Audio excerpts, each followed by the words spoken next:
বন্ধুরা, সবাই কেমন আছেন? আশা করি ভালো আছেন। সবাইকে জানাচ্ছি দুপুরের শুভেচ্ছা।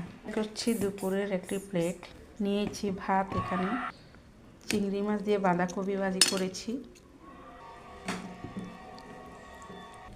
চিংড়ি ভুনা করেছি। এখানে একদম গরম গরম ধোয়া উঠছে,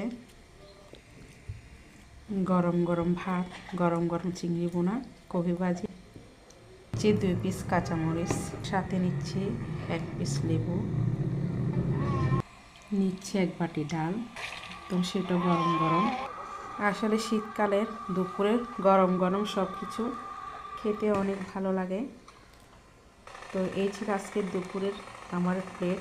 অবশ্য শেয়ার করি না, আজকে সুযোগ হলো তাই শেয়ার করলাম। খুব সাধারণ এই জন্য রান্নাবান্না। তো সবাই ভালো থাকবেন, সুস্থ থাকবেন। গলার অবস্থা আমার খুবই খারাপ, এখনও ঠিক হয় নাই পুরোপুরি। ঠান্ডা থেকে সবাই সাবধান। সবাইকে জানাচ্ছি আবারও দুপুরের শুভেচ্ছা। বাই।